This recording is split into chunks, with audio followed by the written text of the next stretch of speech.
books right now. DNA goes to RNA, goes to protein, primacy of DNA. Wrong. Why? Because we're the regulatory proteins. Oh, let's add them. Yeah, the regulatory proteins cover up the DNA. Yeah, but what controls the regulatory proteins? Oh, the environmental signal.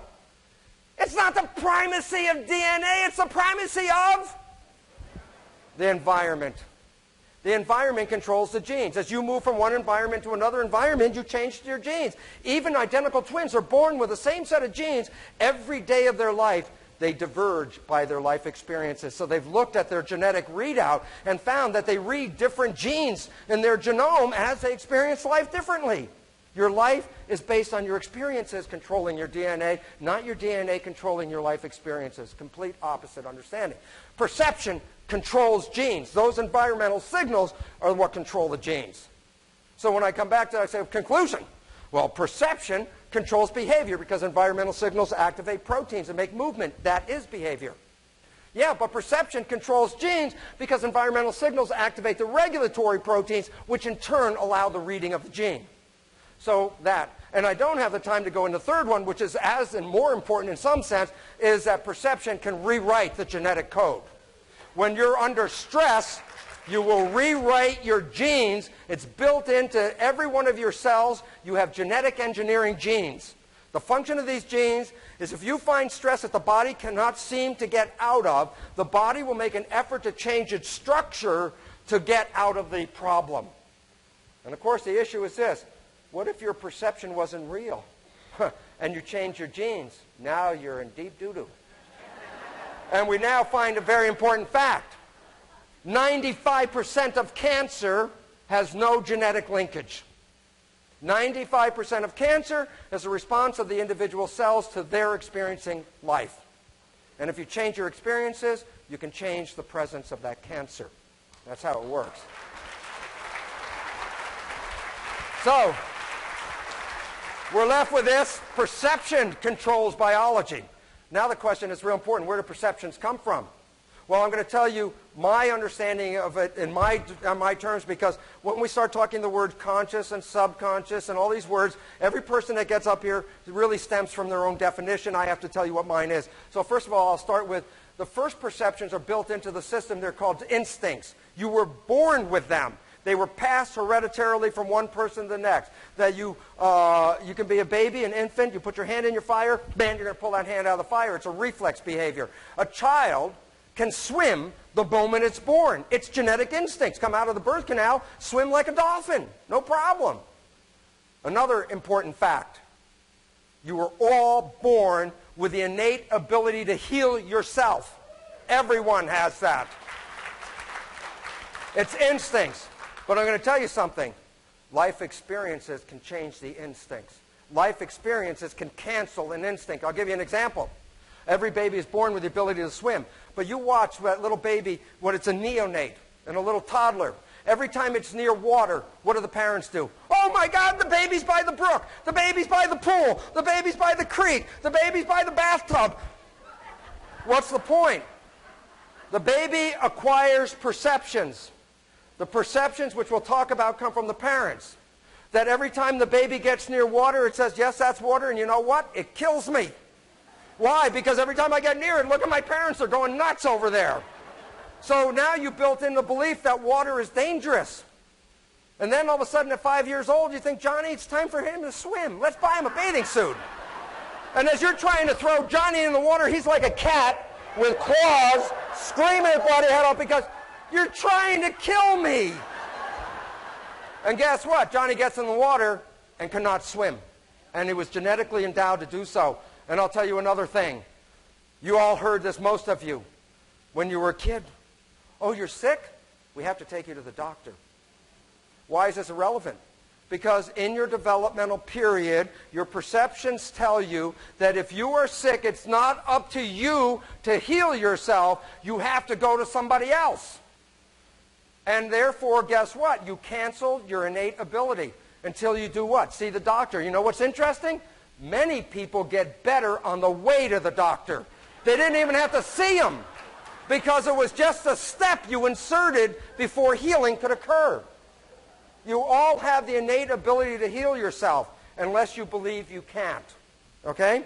So that's what we're talking about, genetics, instincts. Subconscious mind. The subconscious mind, my definition, is the brain that was there before consciousness evolved. So that if there's a brain before consciousness, that would be what, if you add consciousness, then everything that was there before consciousness would be subconscious. Okay? Subconscious. So that's my definition on that, the brain before consciousness. Its function? To store learned habits. That's its entire function. It is a repository of learned habits. The conscious mind is unique because the conscious mind is creative programming as compared to the subconscious mind, which is reflexive replay. Replay, replay, replay. Okay? Conscious mind is creative. Okay? What do these represent? Genetics, nature. It's in your nature to do these, pull your arm out of the fire business. It's in your nature to be able to swim. Okay?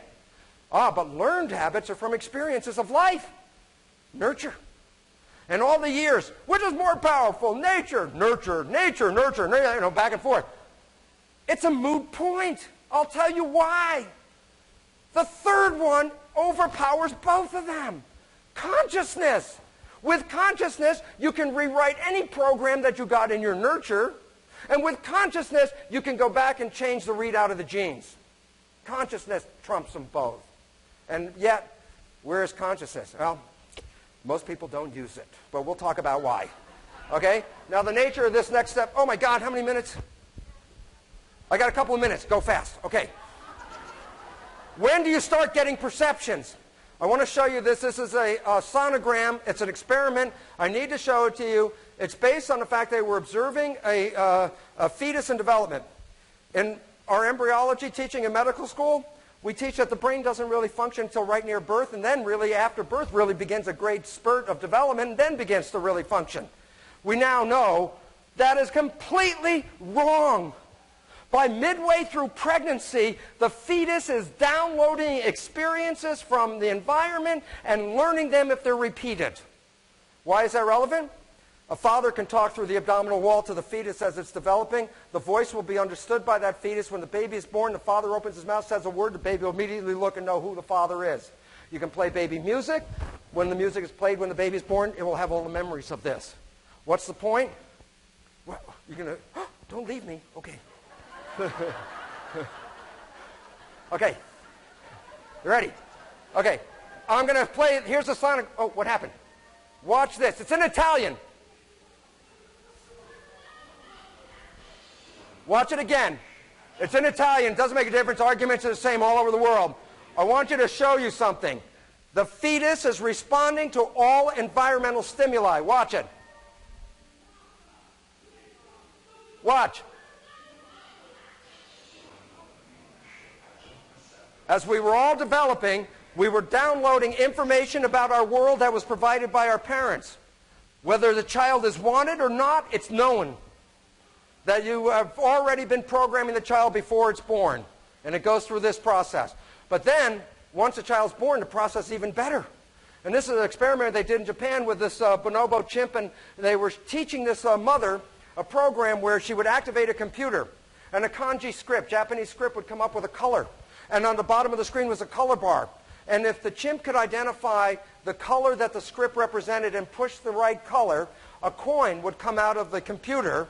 And then the chimp could take the coin to a vending machine and get like a banana or an apple or some kind of treat. Well, they were teaching the mother this. She had this little baby chimplet, and she holds it like under her arm, and she's doing all this stuff. And what took days and weeks for the chimp to really learn that this little baby infant was being held for a short time. One day the mother goes and takes the coin she receives and goes to the vending machine, leaves the chimp who can't even walk.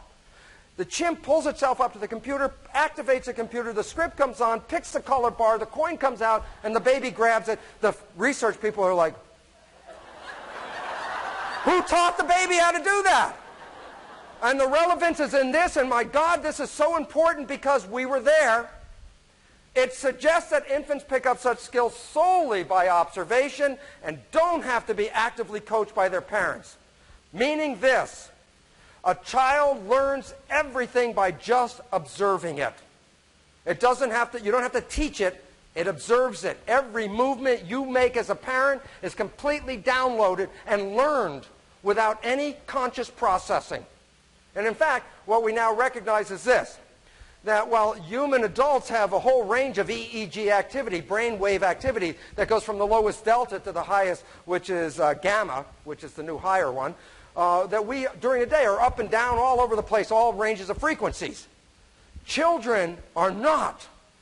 Children, when they're born, are predominantly in delta, the lowest EEG activity for the first 2 years of their life. For us, that's unconscious. For a child, it means really the child's like behind a plate glass window.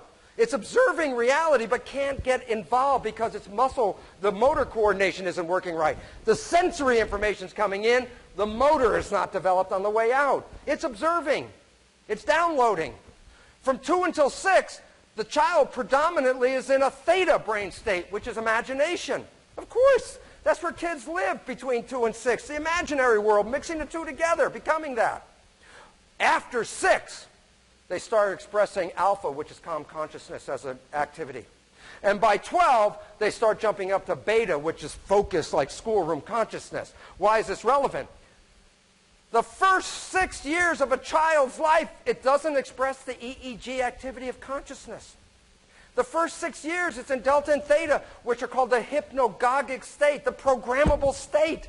A child is in a trance.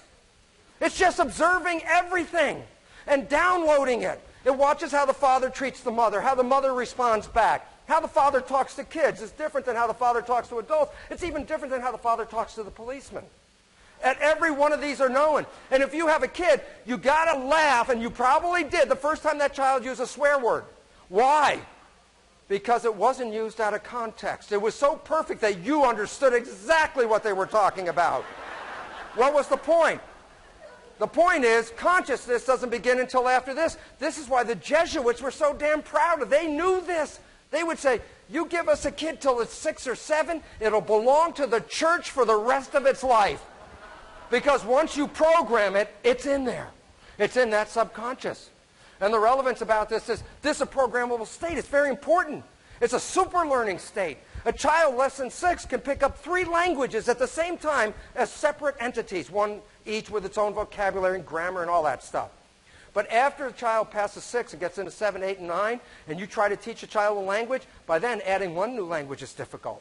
There's a super learning state that occurs before 6. And why is it relevant? Because it's where we get enculturated. It's where we learn the rules of who does what in the relationships of the context of family and community. And why is consciousness not there? Because the child doesn't have the wherewithal to make rules. So the universe, nature, kept consciousness out for 6 years until all the rules are downloaded. Does that make sense so far? Now here's the catch. Not only do we learn the rules of context of interacting with other people, but we become aware of self-identity. All of us. What kind of self-identity are we talking about? Well, all I have to tell you is go to Kmart near rush hour, and you see this family with a bunch of kids trying to go to the checkout counter, and you see little Billy, Mommy, Mommy, I want. And you watch the parents, and they'll say, you don't deserve that. You're not good enough. You're not smart enough. You're a sickly child. You can't play sports. You are not pretty. You can't sing. Why is this relevant? If it's before age 6, the child is in a hypnagogic trance. It's downloading that as a truth. Where does it go? Subconscious mind. That's where the programs are. Well, let's take a look at that subconscious mind. That's that brain before the conscious evolved. Here's facts about it. It can process approximately 40 million bits of data per second, meaning the subconscious mind can process 40 million nerve impulses every second.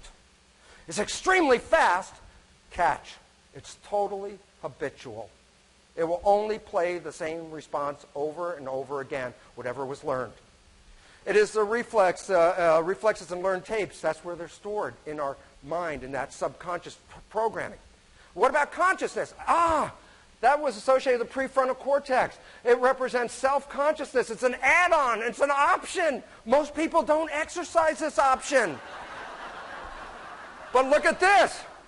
The consciousness can only process about 40 bits per second. Oh, it doesn't process a lot. Yeah, the answer is this. You're in a rainstorm, you go get the telephone number in the phone book at the phone booth, right? It's raining out there, right? You got 7 numbers. You get the quarter out of your pocket. Before you get the quarter in the machine, you can't remember the 7 numbers again. It doesn't hold a lot of data in it. 40 bits per second, it's slow, but this makes it special. It's creative. It doesn't rely on tapes. With the conscious mind, you can stop a tape and play anything at any time if you're conscious of it, right? And the nature is, well, what's the difference in function between the 40 bits and the 40 million bits? There's the numbers. Let me show you a picture. Imagine this picture of Machu Picchu has 40 million little tiny color pixel dots. Each pixel dot represents a nerve stimulus coming into the brain. In 1 second, the brain subconscious saw this entire picture. How much did the conscious become aware of? And the answer is that much. See that? And what's the point? The point is this. Most of your life is run by the subconscious mind. And this is what we now recognize, that the subconscious mind is the most powerful processor that exists in our body. And here's an interesting fact that's been understood, and this is still an underestimate. According to cognitive neuroscientists, we are conscious of only about 5% of our cognitive activity. 95% of your day-to-day activity comes from your subconscious mind, not your conscious mind. And it's actually, some people say 99% or more, so we'll give the benefit of the doubt, a little bit of leeway, but it's probably even closer to maybe 1% or so coming from consciousness and the rest from the subconscious mind. Yeah, but the subconscious mind is the tape programs that you got, okay? And most of the fundamental ones you got were from the process of being in utero development, birthing, and the first 6 years of your life, where the fundamental programs go into that. Well, why is it relevant? Because people think, oh, well, I'll change my life. I'm going to do positive thinking. That's a good idea, positive thinking. Which part of the brain does positive thinking come from? Is it conscious or subconscious? Ah, the conscious mind. Guess what? It operates about 5% of the day on a 40-bit processor. And guess what? Then what's the rest of the stuff coming from? Experiential programs coming from the subconscious mind operating 95% of the day with a 40 million bit processor. You tell me the power of positive thinking it will have on changing a tape in the subconscious mind. And here's where the problem comes from. And it's like, well, you can do it, but you have to use willpower. And I emphasize power. Because the moment you take your eye off the ball, you immediately go back to the pre-programmed tape. Okay? Now, what's really relevant about all this stuff is that the conscious mind is creative. The subconscious mind is a tape player. Why is it relevant? The catch. If I give you a cassette tape and say, go home with this tape, put it in your cassette player, play it, and then you go home, you push play, the tape is playing, and you say, oh my God, what a terrible program. You don't like this tape. So you go over to the tape player and say, play something different. I said play something different.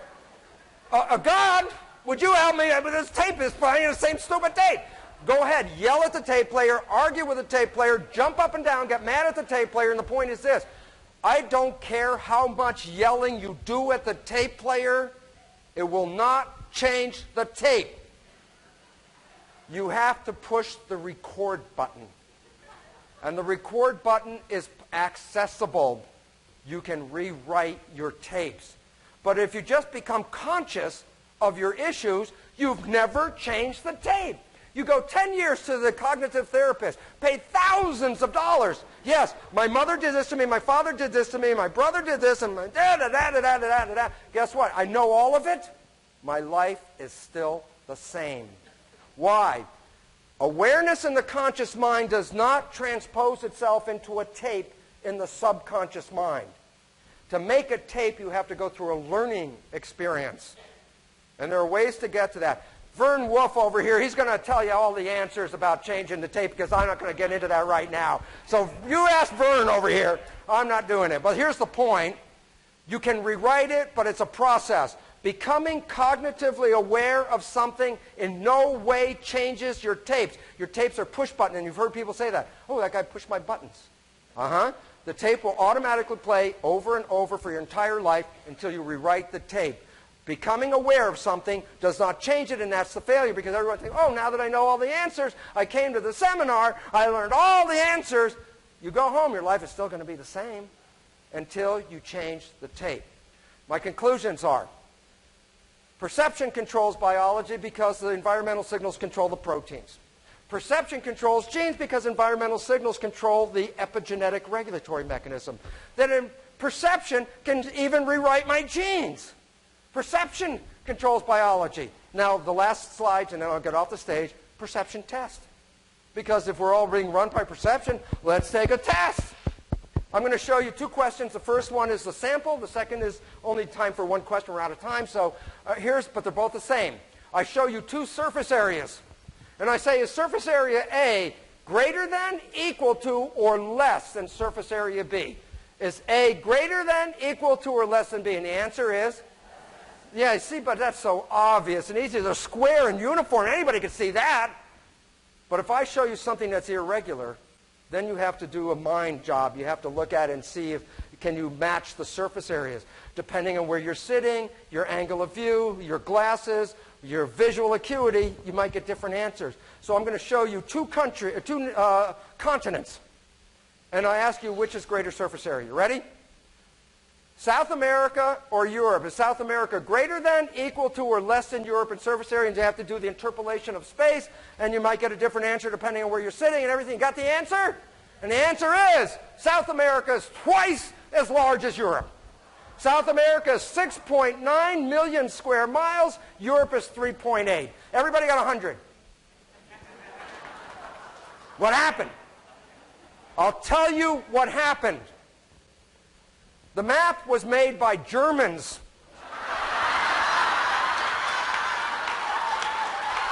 They put themselves in the dead center of the map. Germany, dead center. What, isn't the equator the dead center? Ah, this map is wrong. You want to see what the right map looks like? It's called the Peters projection map. Put the equator in the middle. Now look at the shape. South America or Europe, which is larger? What's the point? The point is simple. Perceptions are acquired. Some perceptions are right. Some perceptions are wrong. Right or wrong, they control your biology. So rather than just saying perceptions control your biology, taking into the fact that we live with a lot of misperceptions, the truth is it's actually belief that controls biology. It's belief. It's what you think. It's what you see. If you think you're healthy and you really truly believe that, you are healthy. But if you were programmed with a belief that you're not, you're not. The final conclusion is simple. Henry Ford said it best. I'll leave you with that. He said, whether you think you can or whether you think you can't, you're right.